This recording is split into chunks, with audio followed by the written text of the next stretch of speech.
This episode of Super GG Radio is brought to you by our Patreon. Patrons of the show can get our Dogs of Super GG Radio newsletter, Super GG Radio stickers to slap on your closest PC or bag, input on what we cover, game nights with the hosts, and even a chance to win a copy of an indie we talked about. Not only that, but 90% of all patron contributions go to the Children's Miracle Network of Hospitals. Visit patreon.com/superggradio to learn more.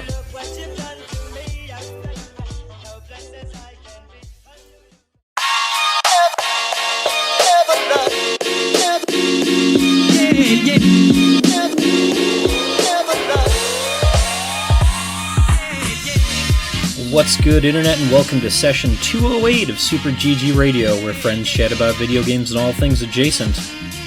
God, 208 episodes. Another year of podcast means another anime.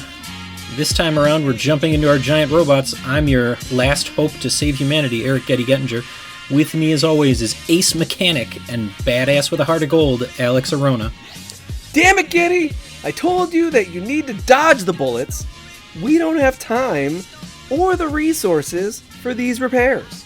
Just let me fly. I'll handle it. This week we also have Unknown Pilot who dies 2 episodes into the series, Joel DeWitt. Guys, there's something wrong with my controls. No. Not funny, but also very funny. We're really selling it this week, and I feel like Getty's not. Let's get it on the show. Oh, yeah. Oh, jeez. Well, we have to make it pay for last week. But finally, we have Alec Parks, the villain turned ally. When it turns out his government is just using him. Prep my robot. We're going in for the final battle. All right, let's defeat this podcast. You guys ever seen Made in Abyss? No. Don't engage him. Messed up anime. But before we get started, I gotta address something here real quick. While I was out last week, the suggestion was made that I was not here because I was too busy sending morbid TikToks instead of... That's what Alex said, yes. And I just gotta say, like, there is time before you show up to some of these concerts where you cannot do anything but sit on your phone and wait for an hour. And I only sent a couple morbid TikToks. The rest of it was pocket card jockey. I just gotta throw that correction out there. Yeah, was it Live, Laugh, Toaster Bath? No, it was yes. No, I forwarded that one to Alec too. Yeah, I give the good ones to Alec too. That was no. So like, we want to get into it real quick. We only have time here, not a podcast. So go ahead and tell your story. This TikTok, you know those bowling like animations? No. I thought it was the pin going to the bathroom. And it's showing the gutter. It was something else entirely that I did not. I don't know if we could tell that story. That's as far as I'm going. Just know that when Alex sent the response of, "Oh, that's morbid," I looked at it again and it was like, "Oh, yeah, that is real morbid." You didn't even watch it fully. No, I didn't. It's awesome. Awful. Okay. Good. Everybody's got it out of their system. I guess. My face hurts from smiling. So that means we're good to go. No, definitely not. All right, this week we've reached the zenith in early adopters, cancel our Switch releases with the news, and then we let Alex talk about some indie BS in the backlog. Yeah, I'm gonna do it again. You guys are so gonna be depressed. Yeah, I already know. Gonna change this out. I'm changing the one in there so we can make it even more depressing. Oh no, what did you change? I could change the one I got right now and switch it up to a different one. Hold on, let's do this right here. No, I think the thing that's really going to make us cry is Star Wars Episode 1 Pod Racer. There's not much... I did not put that in there. Yeah, I didn't put it in there. Just go. Just going to say that. Alex just plugs and plays here. All right. You got to love a good Star Wars freak like that coach. Early adopters, where we play alphas, betas, and games I would hardly qualify as a standalone, but I guess it's an episode. So I know we waited for last week so that Alex could talk about Coffee Talk, Episode 2, Butterfly and Hibiscus. Guys, spoilers, there's no tutorial for this. It just jumps right into the gameplay, and it assumes that you know all the characters from the previous one, even if you haven't played the previous one. Yep. Why would you? Because the first one rules. So there's no reason not to play the first I one. only made it an hour into it, so I don't really have too much to talk You actually about. did try it, huh? I let it go in the background, and I read as I tried to do other stuff, but it is a lot of weird stuff going on. Okay. No context. I have no context, so. So the format of Coffee Talk is that you own a it? a late night Seattle coffee I thought you shop just worked there. I didn't think you owned it. You own it, and you basically open at 11 p.m. And the way that the world itself is that you have to imagine that mystical creatures at some point in the world's history have come out into the light, and everyone has kind of dealt with it as they deal with everything, which is they have, now fairies Bad. have a citizenship, now gnomes have a citizenship. There's these different variations. There's sirens, and there's, Space what are aliens. the one? Hive What is the one mind with like space horns? aliens. Like they're half deer? Like Half- satyrs? Fawn, satyr, yeah. Satyrs. So satyrs have a citizenship, and there's like a lot of like, there's a lot of like prejudices against sirens and different stuff like that. But they all have like their own abilities, but they're mostly just normal. Yeah, people. Alex, sirens aren't people. How dare you? That was in the game. I'm just No, it telling you was what in I the read. They were like, yeah, where's the girl that was really getting it, the siren character, they just kept like, she was explaining about how she posted something online and came Yeah, under the trolls, like, tons really of tore her criticism. And she just did it to do it, to get some street cred because she was trying to sign up for a concert or try and get some traction. And yeah, it's real depressing stuff to just get called out on but that's what the internet is. Yes. For So people like Alex. So then the format of the game itself is that someone will come into your, like, you have each level is a day, and a day is like, it's not long, but that doesn't even matter. The day is more the fact of that one of the characters of many Multiple will come characters. into your shop. They will have a conversation and they will order a drink. Multiple conversations. What was that? I said it's multiple people and multiple conversations. There are some that it is a single person. People will interact with each other as they come in, and I think that's probably Because they're all locals and they come here all the time. So at a certain point, they're just also friends. But they also may not know each other, and that's the interactions that I started to see. All of the people were coming in and they were talking to other people who they don't even know, but it seemed like based on whatever happened in the previous game, you already have a well-established relationship with these characters. But me going into it, I was like, I don't know who you are. Stop talking to me like that. We're not friends. Is the first one still on Game Pass? I will look. Because I do agree with you, Daddy. Like, you were sort of jumped straight in, and the first one, your character knows like two of the regulars, but then everything is framed around that for all the other introductions they've got. And it is kind of like that. You are jumping right in with the pre-established notion that you have a good stable of regulars, and they add on. Coffee Talk is on Game Pass. Well, my question, since you guys have both played the first one, the phone, your cell phone, it has a couple of different apps on it. It's got like your coffee recipes. It's got what appears to be Twitter. So your coffee recipes, as you build it out, it apparently does not carry over. So like, how many different varieties of coffee were you able to make in the first one? Like, it looks like a substantial amount. The main difference I saw is that they've added two different tea types, Right? which is in the namesake of Coffee Talk 2. I didn't see Hibiscus tea and blue butterfly pea. I didn't see anything really different. Did you? There are a few new drinks and like maybe two variations. Like they used to be this ingredients, but now they're a different set of ingredients in a different order. But the idea is that if you mix random coffee, like different ingredients together, it doesn't always mix. You actually have to do it in the right order and the right, the right which ones, and it will. And there's no amounts. It's just pick three options and you put them together. And if they make a specialty drink, that's how you learn it. It goes into your recipe book. If it doesn't, you could throw it away and try again. Right. I think you only get 5 chances to throw one out per day. Right.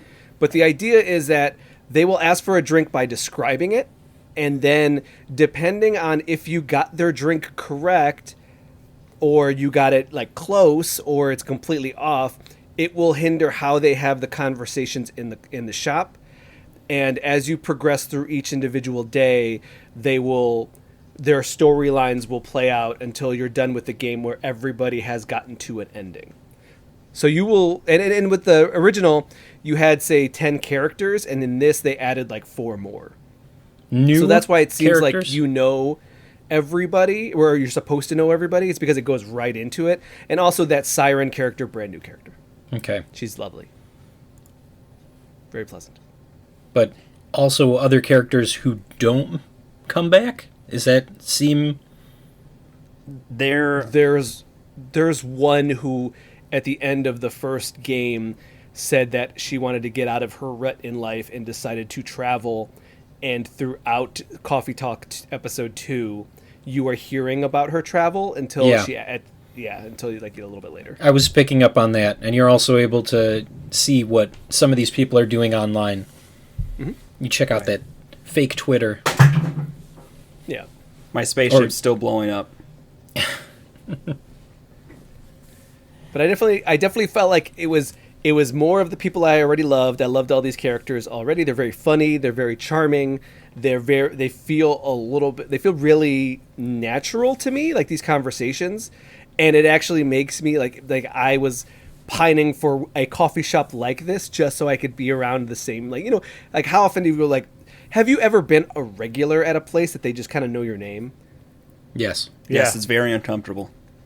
See, for me, I want that. I don't I've find never it that been there uncomfortable. enough at a place that I kind of want to. There's a bar in my area where they know me, and I don't want them to know me. And Alec knows that place, so it's like, I don't want them to know me here.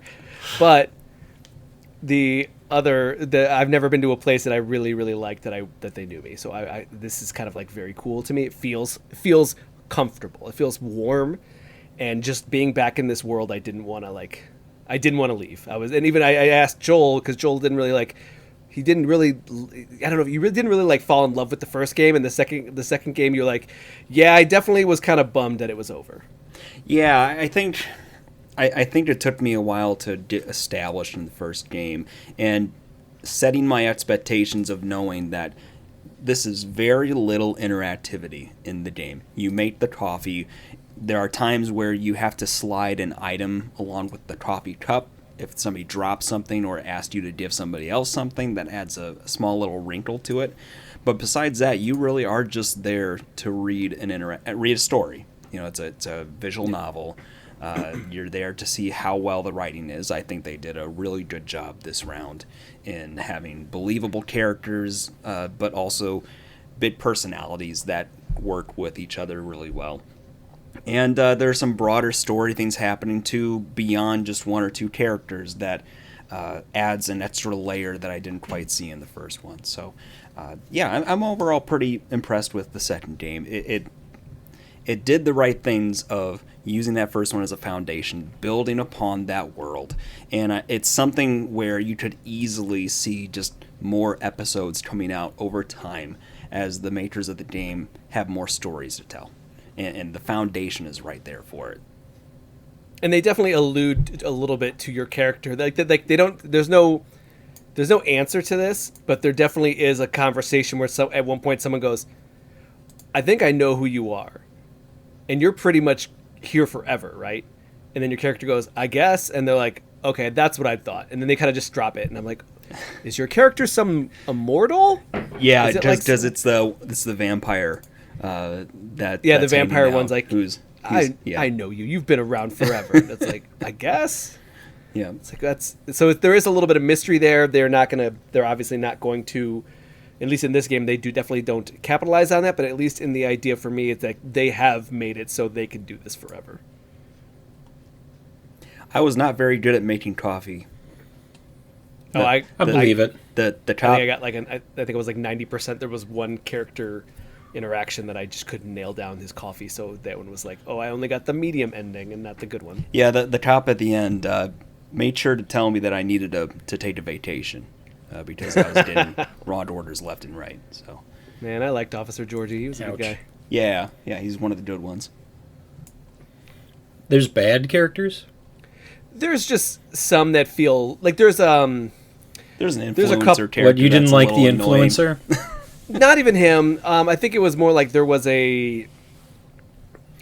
I want to say that there's a mermaid indie game developer. Yeah. And her producer, who's an ogre, and they kind of argue like a couple, but at the same time, it's more like a lot of inside baseball conversations about like, oh, this publisher's contract is really not good for indie development, and it's like, I'm sure that this is all written from a place of, yeah, the indie world's kind of tough, and it's like making indie games is kind of tough, dealing with publishers who don't always appreciate you and blah blah blah. But at the same time, I'm also like, this feels a little like it's not for everybody. Yeah, it is an insular conversation. It's very inside baseball, where a lot of the other stories, it is, you can project that onto normal day-to-day life situations. So there's an elf and a demon who are getting married against the wishes of the elf's family, and they have to reconcile between what she wants and what he wants in the wedding, and her feeling guilty that she's taking him away from his family. And those feel all really natural and relatable, where saying, I'm a game dev and you're my producer and we're having to deal with contract stuff, it's interesting, but it's not quite as relatable for someone like us. Yeah, You mean and even you've then, never I was had like, a contract? And the thing is, I could see that this is very interesting. For me, it actually was very interesting, but at the same time, I'm like, there is a level of like, sometimes I share stuff with my mom, and like, this is a game where I'm like, I would put this in front of my mom. But then like part 2, I'm like, I don't know if I would do this one. This one is a little, again, she's gonna be like, what is an indie game and what is it? I'm like, yeah, this is not for everybody. Yeah. Guys, good? Yep. You get it out of your system? Until episode 3, yeah. Yeah. Episode 3, horseshoes and Give hand me grenades. more coffee talk. And I already got confirmation from Steve that he is very excited for this. Did you get him a copy of it? I have to talk to him about it. Did you get him a coffee of it? Ooh. Yes. Do you feel like this one really hit it out of the park? I feel like this one really... Was a swing and a miss? That brings us to Dungeon Golf. I was going to say it was the Zenith because... Anyway, you already used Zenith, so... It's too late. Zenith, yeah. Zenith will go last. Dungeon Golf. Talk about the hype train. Alex coming out with guns blazing like, guys, I'm updating the episode doc. This week we're going to play Dungeon Golf. Let me tell you about Dungeon Golf. Do it. It's golf. It's like mini golf-esque golf, but it takes place in a dungeon. And there's a lot of different you're stuff. not really swinging, right? You're not like going crazy. It's not a full-on swing, but, you know, some of the characters... So, all right. It's got a diverse cast of characters. In this demo, there were four available for you to try out, each with their own special abilities. And as you are golfing, you can charge up those abilities. But it is cartoony in nature. The interactions that you have, so you can do, it seems like multiple people, probably up to 4 players. Yeah. In this, the demo, you just play against the computer, which I didn't find too difficult, but getting used to the system itself was real wonky. Since it's golf, it follows all the same rules. You get so many strokes, and there's penalties, but at the same time in this, you can perform different actions by attacking monsters in the dungeon to reduce how many points are against you. So, you smell maple syrup. What? Having a stroke. So, at one point, I had gotten like an albatross, and the person that I was playing against got a hole-in-one, which is completely outlandish for this type of game, because it's twists and turns. There's no straight shot for you to do it. You got to make it around. There's exploding barrels. There's a lot just going on here, and I feel like in the right environment, couch co-op, this game would definitely be a lot of fun, because you could screw with people. You can use your abilities to disadvantage or give yourself an unfair advantage. but I don't know if it was the best example of it to play it against the AI. It is the kind of game, if you were to do that, you would almost want everybody to spend an hour getting acquainted with the game. Because on its face... I Every would not. stroke No? you take a shot. Every every time. No, I would say at the end of the hole, you take a drink based on your score. So if you get 9... That's a death wish. Are you? No, that's better than every stroke is a shot. Alec no. plays for keeps. I don't. Oh, yeah. I'm with Alec on this one. I feel like if you're going to do it, you just throw somebody into it and you're like, good luck. If you give everybody the opportunity to get good at it, it's going to be, I think, less fun. I think the anarchy, the agent of chaos here, is just letting everybody jump in. I just don't think it's as intuitive as that. You need to have at least a tutorialization for it. I don't know. You pull back on the left trigger, you press A to swing. What more do You're you doing need? it on a controller. You're actively assuming that it's mapping your controller. It for some reason did not want to read my controller, so Did you I try was a doing it mouse second and keyboard, controller? And that was very tricky. Did you like unplug the controller and plug it back in? Yes, You try hard reset? I'm not going to hard reset my PC for this. Did you dip your PC in water? Only twice. Did you try it on the Steam Deck? I didn't. Oh, it probably would have ran like a dream. Steam Deck runs everything like a Dream Getty. But this game's So I was saying is difficult. that I think you could give someone the tutorials at least. And to be fair to the playtest, they do give you some upfront step-by-step as you start playing a match. They don't give you the details of it. They just sort of give you the concepts of different pieces of it. But you tell to could go. have. There was the option to do a tutorial. You didn't have to No, jump you guys right were in. saying if you would throw somebody in. I didn't say Yeah. I didn't do the tutorial. I said that if you were going to throw, you can't just throw somebody in. I think that you should at least give them the tutorial. Okay. You get the tutorial, There we go. but only Then- 5 minutes of it. Yep, and then shots all day. I enjoyed this game, and I did wishlist it, but I did find it really challenging up front, and I think it was just a matter of expectations, because I expected something where the dungeons, like, it's punishing in spots. There's gold litter around, and it acts as kind of the rough or the sand traps of golf there. The actual monsters that are there, if you shoot it and hit it, it gives you a stroke back. If you miss it or land too close to them, they hit you and you lose an extra stroke. Unless you have the Over Armor sponsor. Yep. Oh, we didn't talk That's a about perk. sponsors. Let me tell you about Poggers. You have it written down, right? Yep. Drink Poggers. So there is use good game there are to check different out. perks that you can grab, and the perks would generally give you different like buffs, like having the armor, so you wouldn't get stroke back from hitting monsters. Right, Alec? You wouldn't lose a stroke if you got hit by the monsters, but you would still get a stroke back if there was no downside to the sponsors. You'd still get the stroke back if you hit the monsters. I guess Right. I just don't know what stroke back means. You would get -1 to the number of strokes that you've taken. Right. So if you had taken 5 shots and you hit the monster, it would act like you had only taken 4 shots. Yep. Alex, Oh, can I ask okay. you a question? Use offer code good game on checkout. Alex, what the golf? I like what the golf. What the golf's good. What the bat's good. And I should put that in the news about the. No, there's a lot that's good about the game right now. The AI, I would say, is inherently flawed. There were a couple of times that I saw some glitchiness or bugginess with the way that it would interact with the environment. A drawbridge, it got stuck for a couple of shots on a drawbridge for me. Yeah, I only played through 3 holes, and my AI that I was playing against did not finish 2 of them. At that point, I was up by 10 strokes, and I was like, there's no coming back from this for the computer, so I'm Ouch. good. Yeah. So, Tournament of Power contestant, Ooh, multiplayer mayhem. There we multiplayer go. mayhem. That's what we're calling Pass it, the right? controller. No, I think that everybody could have their own controller so that I can knock it out of your hand while you're trying to swing. There we go. Mean.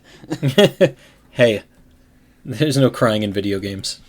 We play full body golf here. Yeah, some of the abilities. I played the skeleton, which I did as well. he had some pretty cool abilities, but you'd like throw your skull and it would land, and that's where your ball would be placed. But he also had he'd just take his leg because he was using the leg as the club, and you could whip it at monsters to get the stroke back. So, Do you know what I want from this game? I want emotes. I want some tiger, yeah, or some what if that skeleton pulled off his leg and wailed on it like an air guitar? Okay. Maybe they can do that. There we go. You got to ask though. And then maybe some angry oh, you hit it off the course and all of a sudden your character snaps his club in half. That'd be funny. Yeah, knowing that the game isn't quite there yet, maybe they'll end up adding some stuff like that. But yeah, I don't know. I had fun with it. I hope that you guys did too. No. Did. Yep. I did. Yep. All right. I guess Dungeon Golf was a swing and a miss. Check it out. I wish listed it. So only for Alex. Check a look. Check a look. Check a look. I like that one better. Last one. Zenith. You guys like Zenith? How would you describe Zenith? Zenith was kind of cool. Zenith is a third-person character action game. You are a character that has a 3-hit combo, and also a gun with a laser pistol with recharging ammo. You get a jump and you get some skill trees. This is an itch.io joint, so it's not an official there's no official release yet. There's no plan at the moment, but it's very cool, platforming some levels and getting some good traversal. I'm trying to think, what else would you say? It's almost cell shaded, but not quite, right? Yeah. The environment and the tone, the colors, they vary, but the contrast between the different environments is really cool. So you've got these rocky outcroppings, and then there's red plants. So it really pops on the screen. And then as you progress through each part of these sections of climbing and traversal, you'll get to where your landmass ends, and you'll have to hit a switch. And when you hit a switch, a whole giant other island you have to traverse will pop out of the ground, and that's your next section of level. And you get in these little mini arena fighting. We'd be shooting enemies or punching enemies and avoiding their attacks. You end up doing just a lot of kiting. But what I did like, which again, I don't know if this is the good news or bad news, but there definitely is pits in there. And I would just walk the enemy. I would jump over the pits and the enemies would just walk to their deaths. And that was a pretty fun situation. Hey man, you got to do what you got to do. There was 5 enemies and one was kind of a boss. And I was well, this game, I don't know how well they did the AI pathing. So we'll find out. Oh, look, they're all dead. Awesome. AI is tough business. Mm-hmm. Again, they're crystallized non-alive creatures. I can imagine where it's not, this is all intentional. Yeah. So, Alex, you make it all the way through? I don't know what all the way through means. I just kept going. There was a distinct ending to the demo. Oh, okay. I did not realize that. No, Okay. I did not get to the end. So the story that they set up is really kind of cool, and you don't really figure out what's really going on until the end. But just kind of off the bat, there's a TV static, and then it does this really cool and dramatic thing talking about how one day your mother went missing. And she was teleported to a different world, and she had to find her way back. But it does it in this really gritty, robotic voice. It kind of reminded me of a old TV program. And cool. And then as you go, there's not too much sound. You can hear your character when you're attacking or when you're jumping, making some noises. But then once you hit the end, there's another story beat that really sets it up for whatever ends up becoming of Zenith. Overall, combat's kind of neat because you can alternate between your gun, your little zappy zap gun, and fighting with your fists. And then the skill tree. As you move across the map, you find crystals. You can smash the crystals to get fragments and then invest those fragments into upgrading your character. So first you get a double jump, and then you can get other stuff, either to upgrade your health or the weapons that you have, be it fist or zapper. So is this a Diablo 2 skill tree, or is this a Path of Exile skill tree? It's pretty limited right now. It looks to be there was like what 5 to 6 things on the skill tree. I want to say it was close to 8. It forks. So you get your double jump, and then it goes either to melee or to shooting. And I want to say that I purchased 4 or 5, and there were still a bunch left. Nice. But you don't have to go and find all of the crystals in order to get the fragments. You can definitely skip some of it, but it does behoove you to collect as many as possible. It made it much easier battling against the enemies. I'll behoove you. Will you? Zenith had a lot of personality, and I really had a good time with it. Yep. I think there's probably some tightening up that has to occur with the controls, but overall, very fluid, very fun. I would say if you didn't get a chance to try this one out, check this one out, then Dungeon Golf. But I know that Alex will tell you that you got to go talk to some coffee first. Hey, check a look. Hey, guys. We have a podcast here. We want to take a time to talk to you about poggers. We want to take a time to... I'll do it later. Quit trying to force me into doing ad promos. Get us out of here, Getty. Oh, yeah, sure. Let's get out of here. We're going to take a break, and we'll be right back.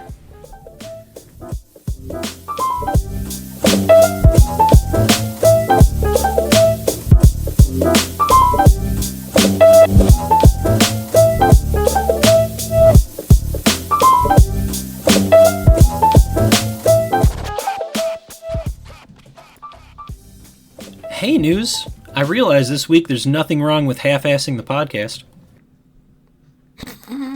I think we've been doing that this whole time. No, I've been whole-assing it. Also, now that ass is on the table, Getty's going to go crazy. Something about the phrase "ass is on the table." Mm-hmm.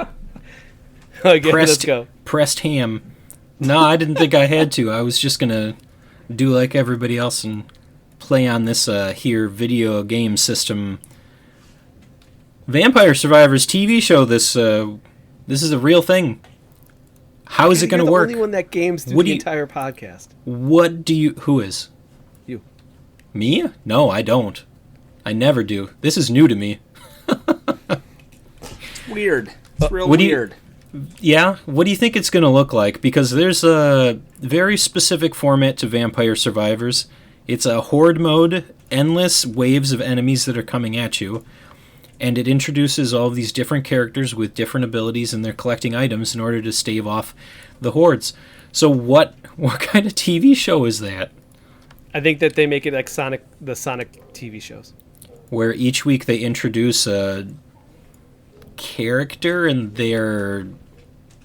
I don't know, man. They're best friends. All those characters are best friends. There's a deep lore to Vampire Survivors. There is? Is there? From my understanding, that was a joke. But also at the same time, someone has told me at one point, yeah, there's lore in there. Like the last expansion was like a magic school or something, and there's like that's where one of the characters is from. I guess I don't know. That doesn't make any sense. Okay, look, googling.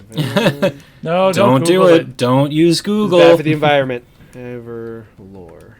Bad You're gonna go to the bad place. Bad for everybody. I'm just trying to think how they're going to translate a screen just being big, flashing weapons everywhere to where you can hardly see anything.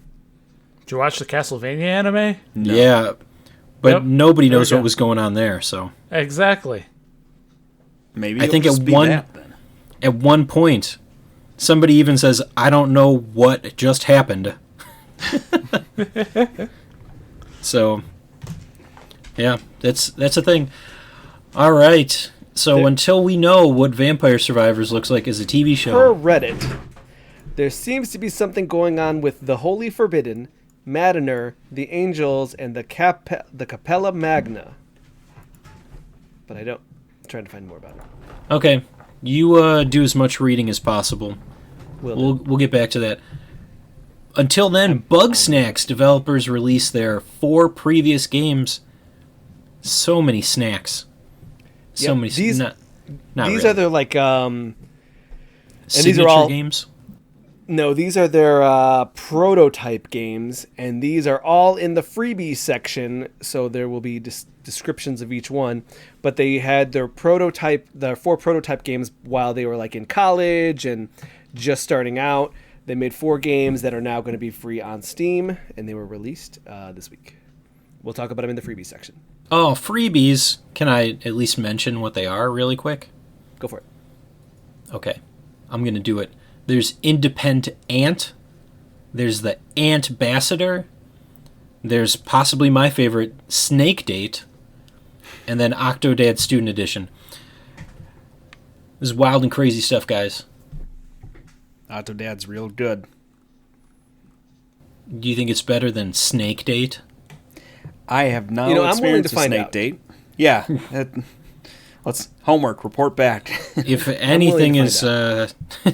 if Snake Date is anything like the Snake games that Alex picks, I don't see how it could be...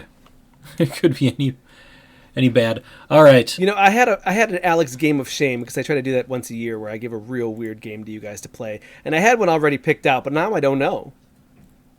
Ambassadant, but also Snake Date, both sound amazing. It's all about the Snake Date. Okay. Some fun news this week. Maybe not fun for people who were trying to make this happen, but Marvel's Midnight Suns has been canceled for the Nintendo Switch. This deeply disappoints me. It hurts me in my soul. Did you want to play it? It No. barely ran. It barely ran on consoles. It was not going to run on that Switch. Trust me. What kind of game is Midnight Suns? XCOM. XCOM? Yeah, I Okay. talked about it on the podcast. You say that as if I remember that long ago. It Yeah, just means it's you an blacked XCOM, out. like. Pretty sure I platinumed it. Nice. Not for me then. Got it. It's Also, new Storm DLC is coming out soon. no, it's not as XCOM-y as Alex wants you to believe, because the characters, they can't die, and at the same time it's like If it's real not heavy XCOM-y, is it a current turn-based combat with cards. No. It's a future copy. Boo. Boo. Next. But yeah. But anyway, Xbox. Is this real? Yep. Do my eyes deceive me? Yep. Xbox announces Starfield Direct.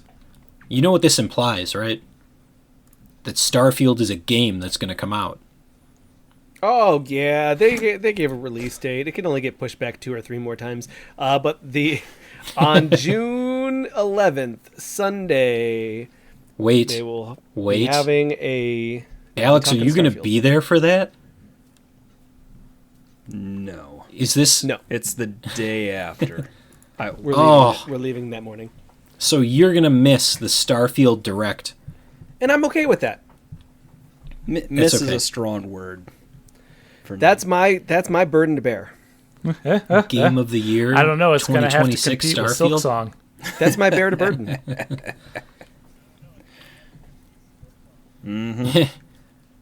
Hey, Microsoft, if you're hearing this, Nothing can compare to Silksong. give me a review code for this game that's never going to come out.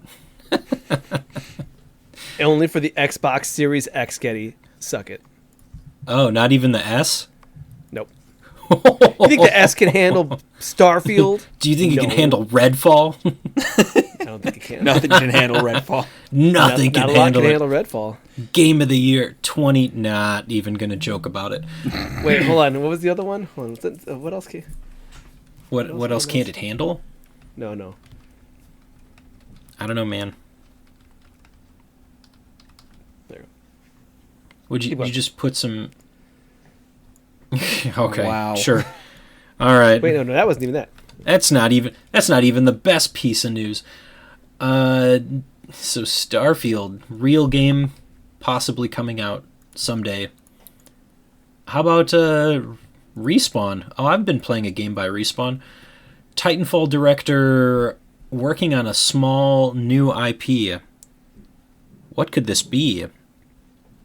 So the guy who directed Titanfall 1 and 2 and a bunch of other games, and it's a different sector of. It's not the ones who did the Jedi Survivor, or Jedi Survive, but was it Fallen Survivor? You're never gonna know. I'm not gonna Just tell like- you.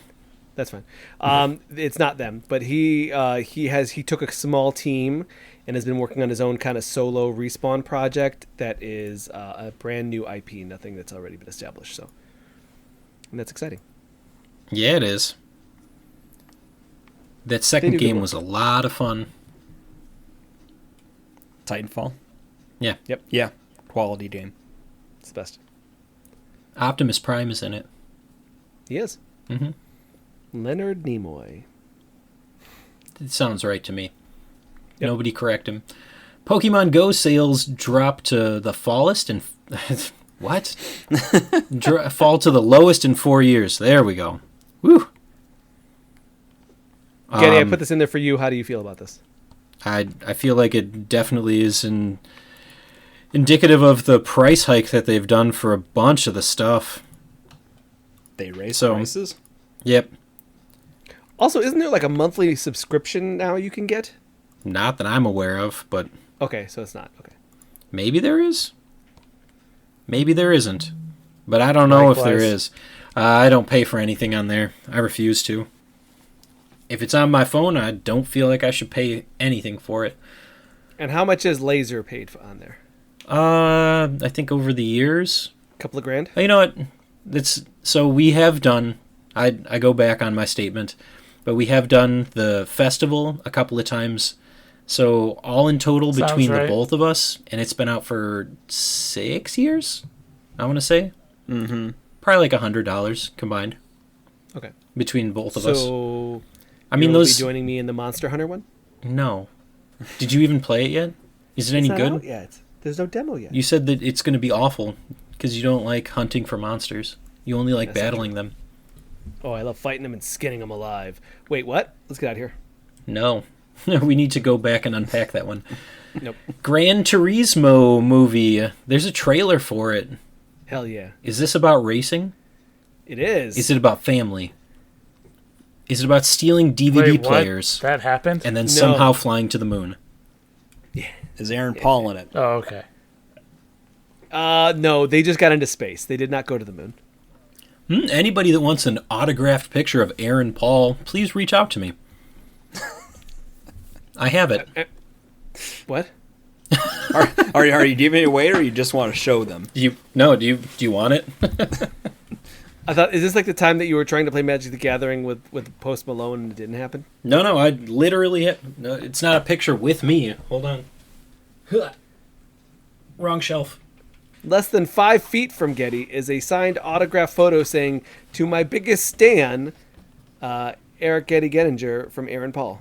And his screenshot from the movie Need for Speed. No, this Breaking is Bad. definitely from Breaking Bad. Oh, is it? Yep. I don't. It's been a long time since I've seen that show. Do you want this autographed picture of? No.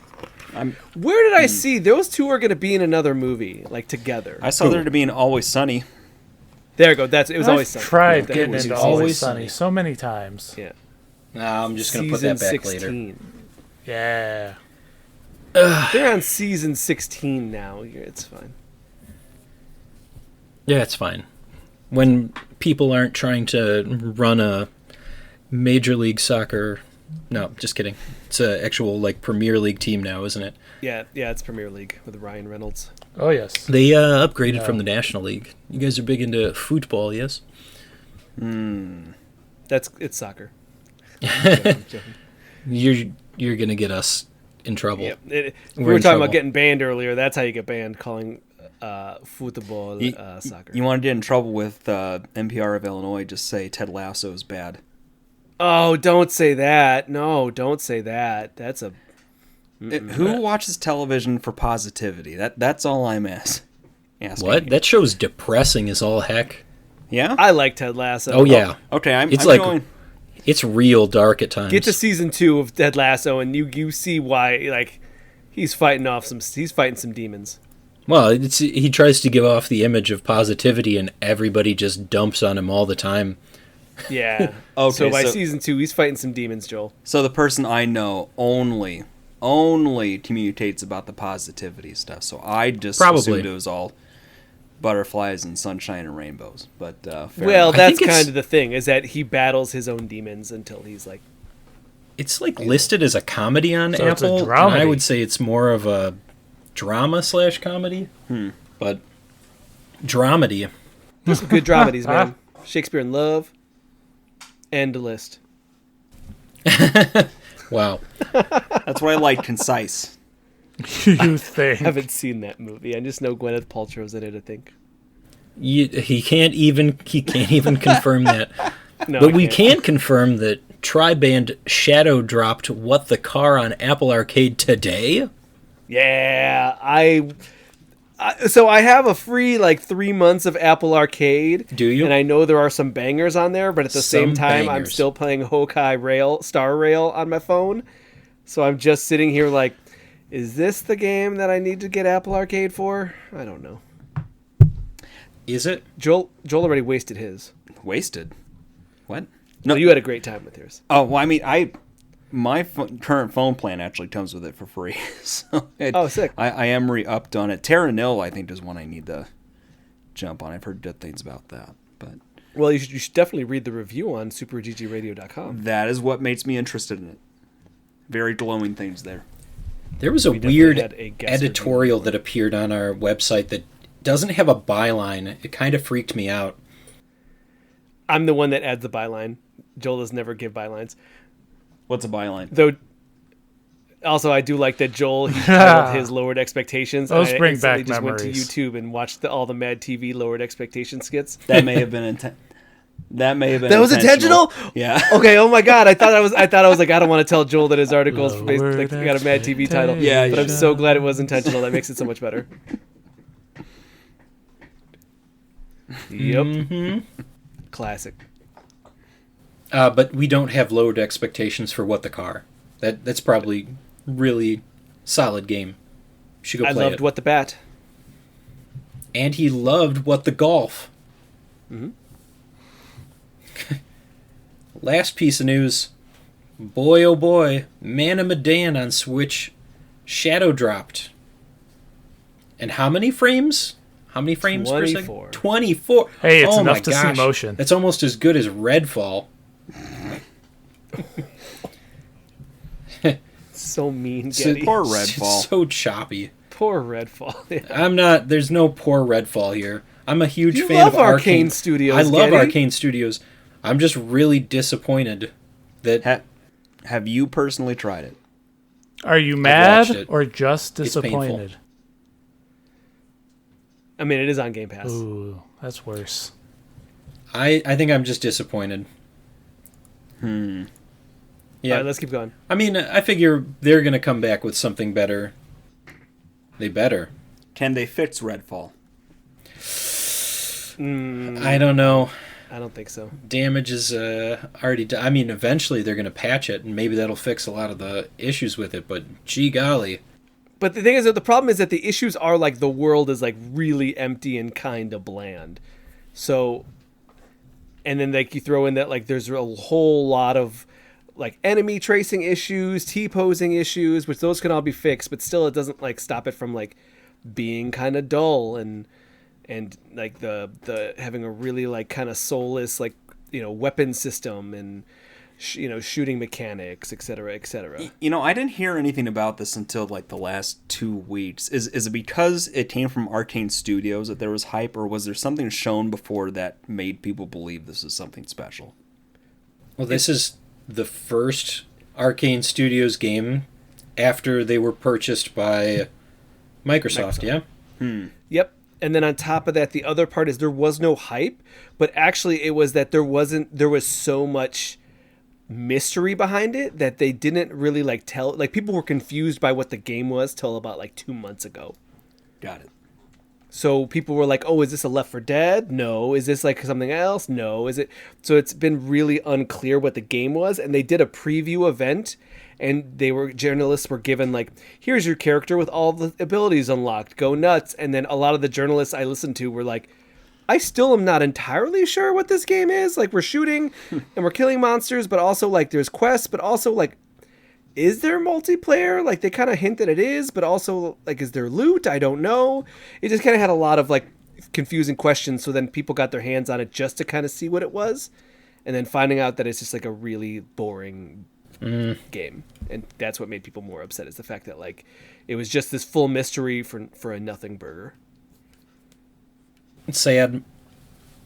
They have a lot of good games they put out. It's just sad. Yeah, that, and also again that Microsoft is really kind of the what's his name, one of the heads of Microsoft is in full kind of damage control mode going on and doing a press tour of hey, we didn't think it was that bad, and didn't he? Phil Spencer. Didn't he? Yeah, he's in a full damage mode press tour now, and it's a really kind of interesting conversation. Mostly because the Microsoft, they bought a bunch of studios, as Sony did as well, but Microsoft hasn't, none of the studios have provided any games. What? I mean, they have all these studios, and they had they had Halo Infinite, and that did not do amazing. What are you talking about? What do you mean? I thought that the Xbox was the exclusive machine. Yeah, exactly. They're the exclusive machine. So it's a machine, all right. I mean, the fact that here's the thing: the fact that PlayStation got a game on the Xbox Series X before Microsoft did. Is that MLB The Show or something? Yes, they had a game before the Xbox did, and that goes to show you that Xbox has not been killing it in their exclusive front. They had what was that game that came out from the guys who did what was it, the Hi-Fi Rush?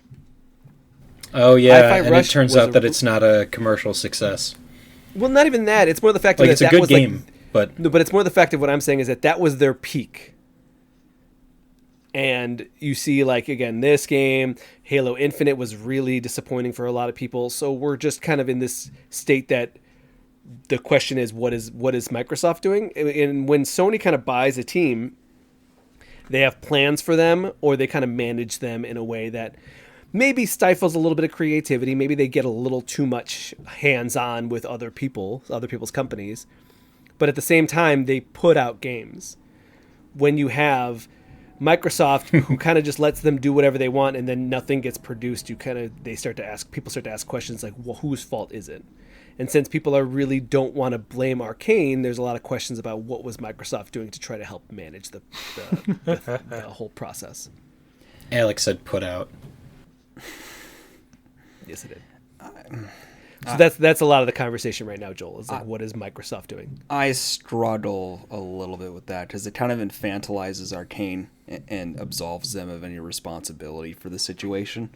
And also, the console stuff seems like it's in a real murky spot. One thing I agree with Phil Spencer on with the apology tour he's been going on is that they're sort of on a third rail of business strategy with it. They've got the console boxes underneath the TVs, but Game Pass is their business. And so when they say things like Hi-Fi Rush didn't meet the expectations of success, I don't know what measure they're talking about, whether they expected more people to buy into Game Pass just to play Hi-Fi Rush, or if they figured there'd be more retention of customers.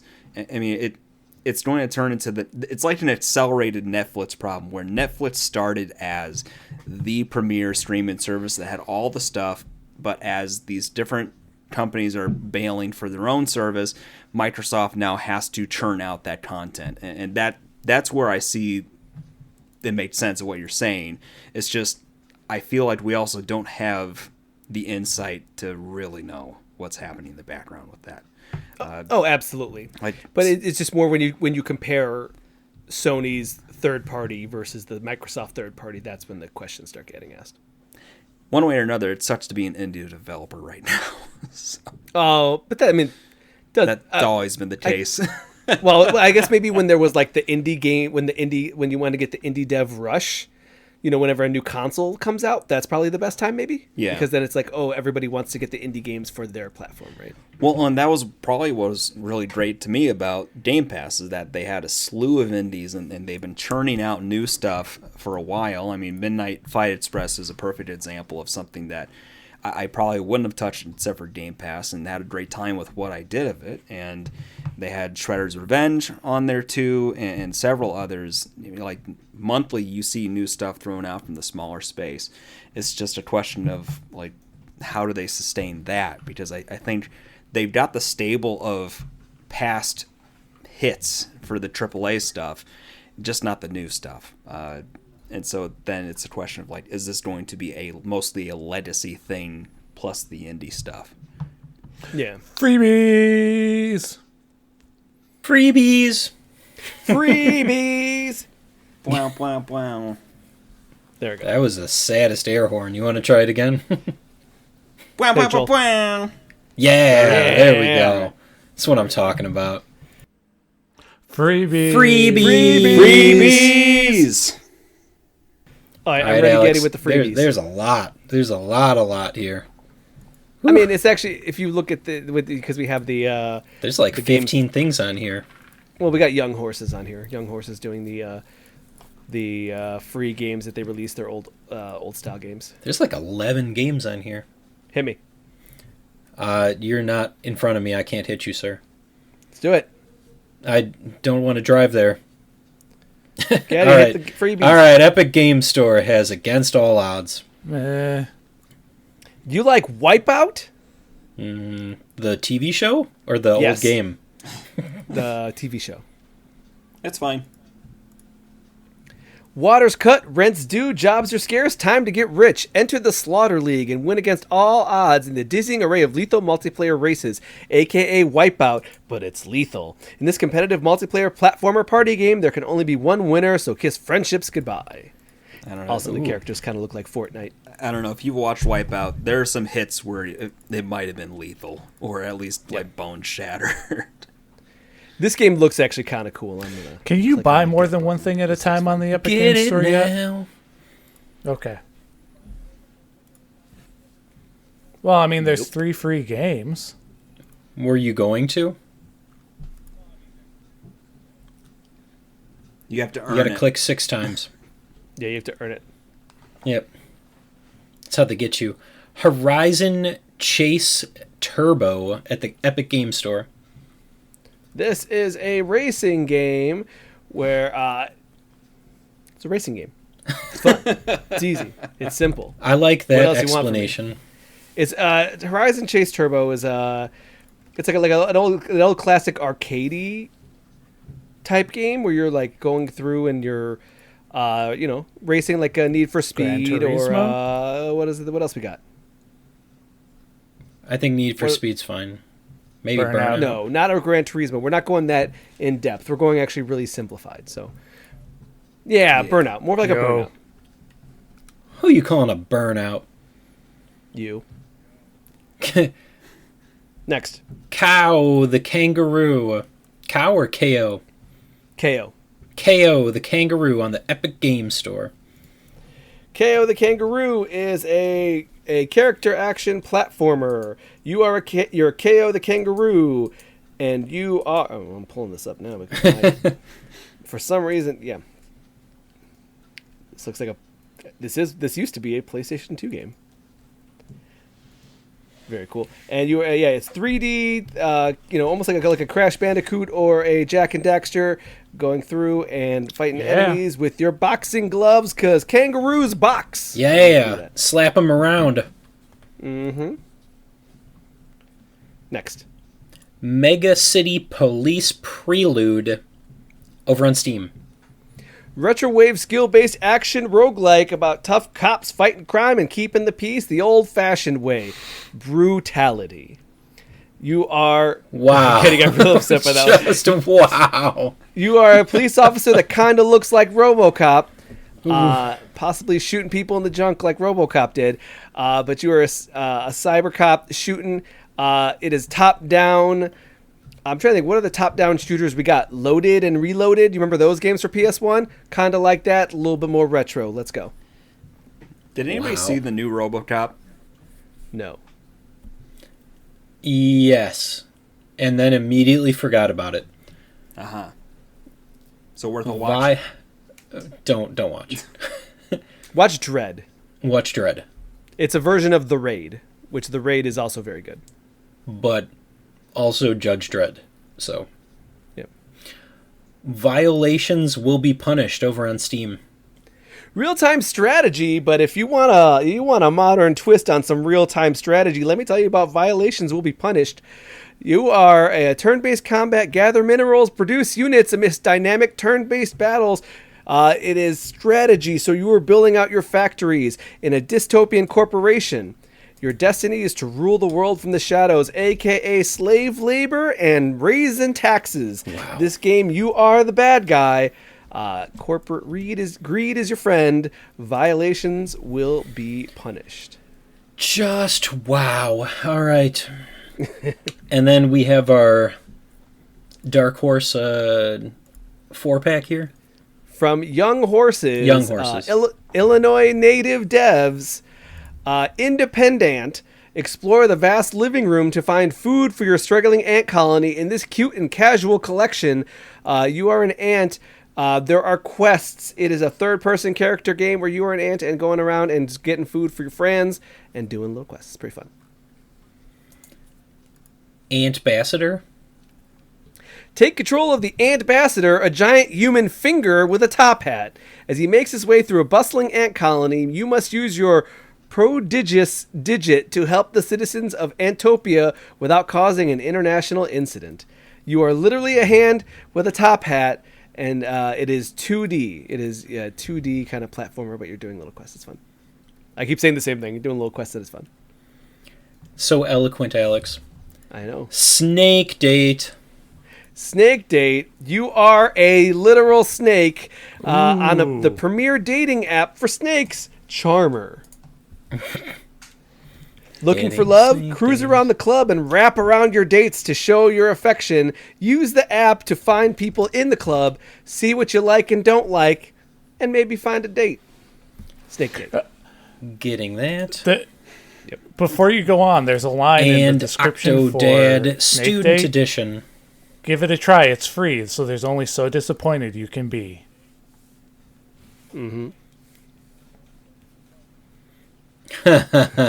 Yeah. Again, these games were made when Young Horses was just getting started, or even where they were in college. Octodad, the student edition, was created while they were in college. You are the young octopus dad as he goes about the day of his life. He must master mundane tasks with his unwieldy, boneless tentacles while simultaneously keeping his cephalopodian nature a secret from his human family. If you liked Octodad, check out this slightly worse rendered version with new levels and puzzles. May not be as good as Octodad, but if you want to see where it came from, you'll never suspect a thing. Just buy the full game. It's really good. You won't regret it. I But just also want you free to know. Octodad Student Edition. Aren't you curious, Joel? No, I'll just play the full release. This is not the intro. It's a different version of the game. This is like it's the free? Game Jam version Done. that they made before they got picked up. Nailed it. Mm-hmm. Yo, Young Horses, cut the check. I got you. I'm just watching this video for Snake Date, and I don't know what is going on here. I love it. All right. Yep, I've been playing on this Steam Deck the whole time. Don't really care, so let's go to break so I can play some more.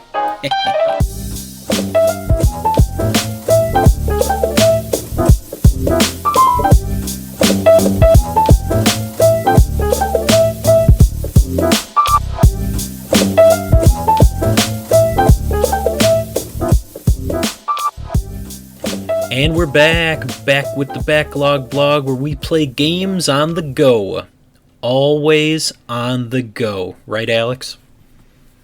You always got to be running. Always, ABR, always be running. All right. That's the name of the game, isn't it? Nope, the name of the game is They Always Run. I've been playing this the last week or so. It is a 2D pixel art platformer, but as a 2D pixel art platformer, you think of limitations. You think of like Castlevania, you think all the Dead Cells, blah blah blah. But no, this is a very heavily story-based game. You are a cyborg bounty hunter.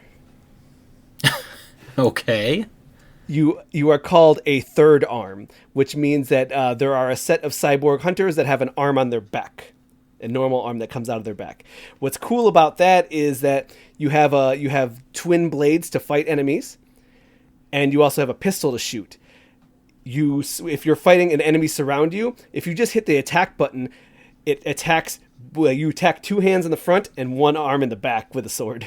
Really? So it doesn't matter. You don't have to face anybody as long as you're attacking and you are hitting enemies all around you. And the same goes with guns. You're just like, you shoot and your character shoots two in the front and one arm in the back, and it's pretty cool. And it's called They Always Run because every time they like, oh, your bounty, and then you actually see your bounty, and he's like, oh, come with me, and you know what, I promise I'll make this easy. You know, you'll get a nice jail cell, and the bounty hunter goes, yeah, maybe I'll screw you, and then runs. And the bounty hunter just sits there and goes, they always run. And usually it ends with like a real good chase scene.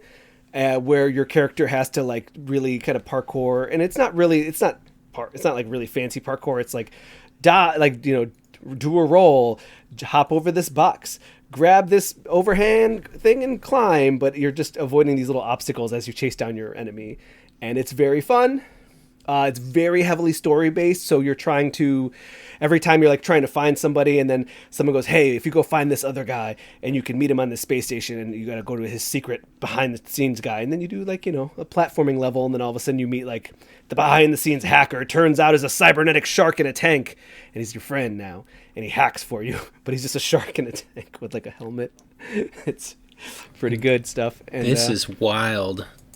Yeah, and then, you know, your character goes back to, you know, sometimes you have to, like, when you get a bounty, you have to carry him on your shoulder throughout the level, and you just put him down to fight, and then so there's counters, and there's different abilities, and different types of enemies, and boss battles, obviously, in the story. It's a pretty heavy, it's a linear game that's very fun, and occasionally you have a scanner, which is, the cool part is that you're fighting, you know, I'll fight like 5 guys, I'll go to a puzzle, and then the next room, all of a sudden they close it up, and it's like 5 more guys, but you have a scanner. This is all bonus. If you scan, you'll find that some of these guys are wanted on the side.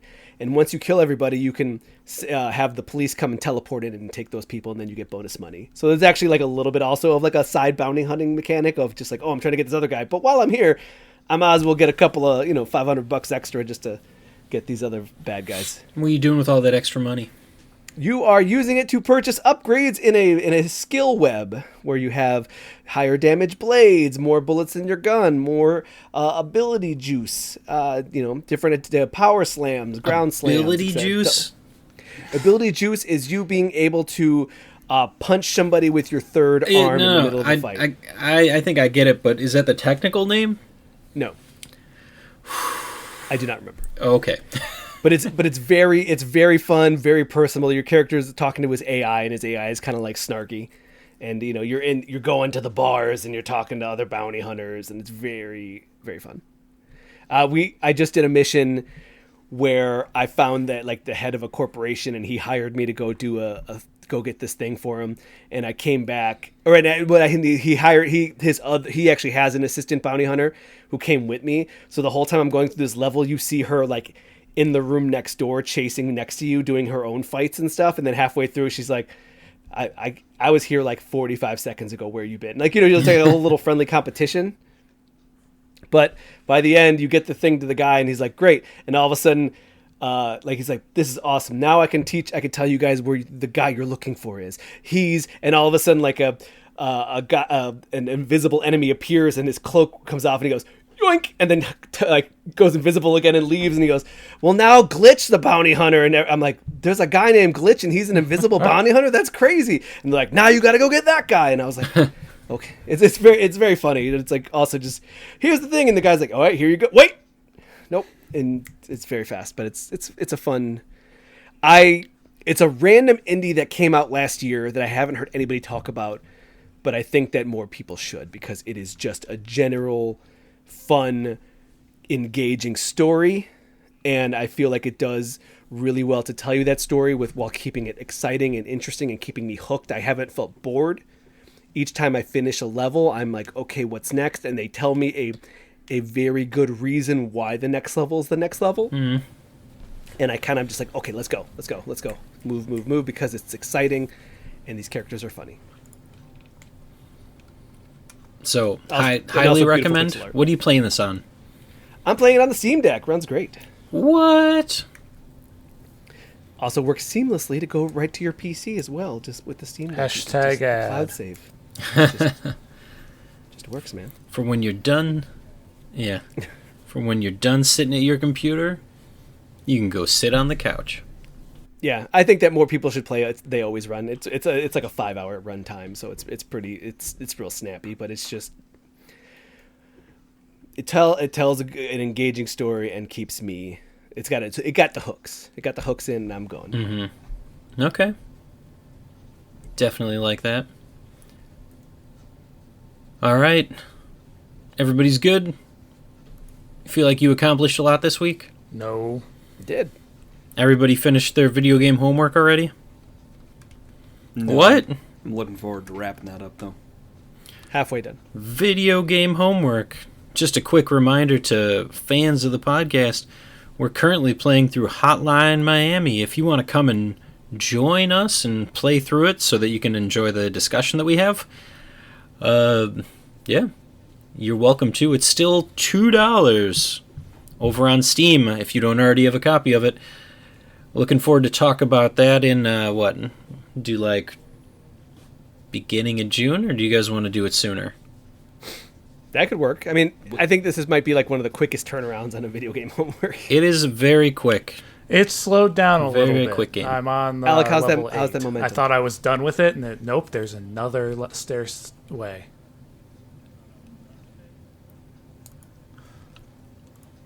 Uh-huh. Yep. Just keep pushing. You're really you're almost halfway.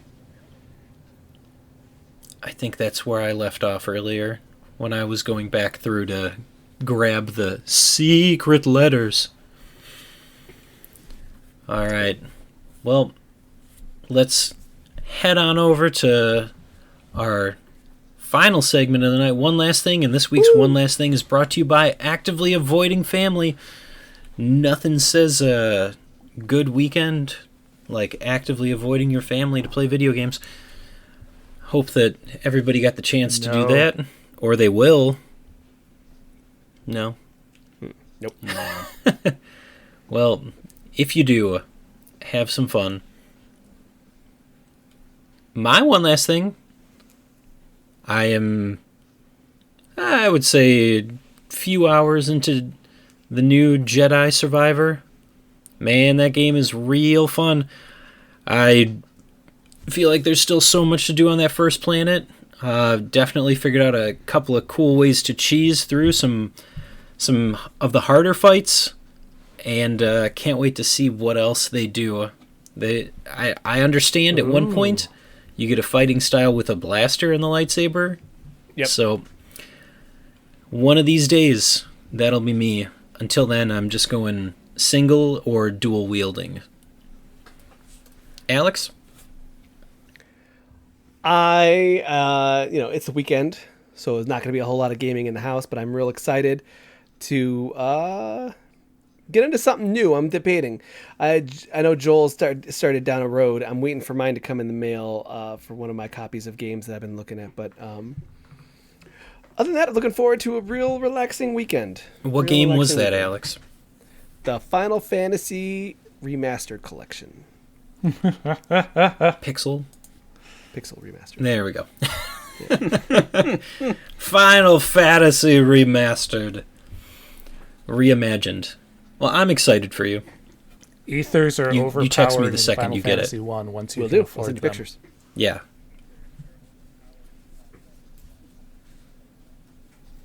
Got it. Remember that. Take note. Take copious notes. All right, Joel. Like Alex mentioned, I have Final Fantasy Pixel Remaster arrive on my doorstep this past week, and we were talking about what I could reasonably achieve before Breath of the Wild drops. 3, I think, was a little too ambitious. I'm going to target 2 of them, and I say that because I'm enjoying one quite a bit. It's, it's kind of nice going back to basics for RPGs, just because I've been too out of touch with it.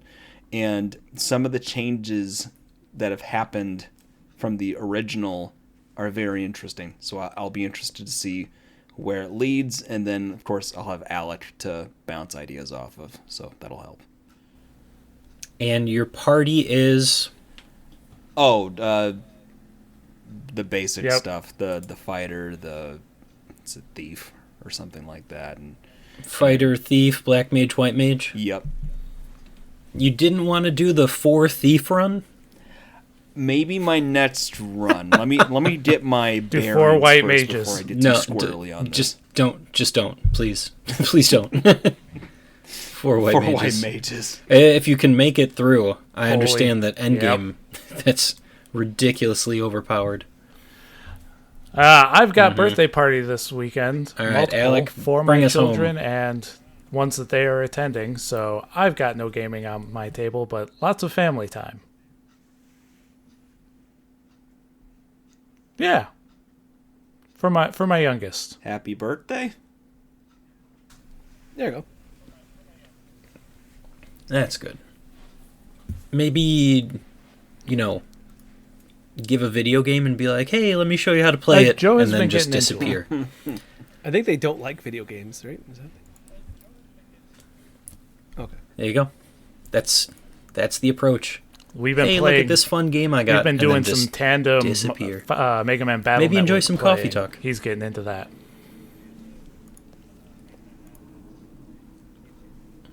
All right. Good stuff. I'm still stuck on 2. I took a small break.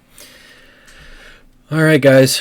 That'll be it for this week's episode of Super GG Radio. Before we go, you can find us on Twitter at Super GG Radio and twitch.tv/Super GG Radio, where Thursdays, much like tonight, we have a podcast. Viewer. Woo! Thank you to all the live viewer? Well, there's somebody in there? Oh, awesome. Just made my night.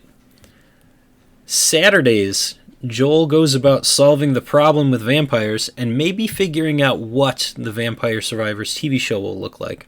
I'm committing to nothing. All right. Mondays, Alex goes Super Saiyan. I think that he's gonna wrap up Kakarot someday. No, I'm not gonna wrap it up anytime soon. Wow. No, you said to do the intermission stuff between the episodes. Is it fun though?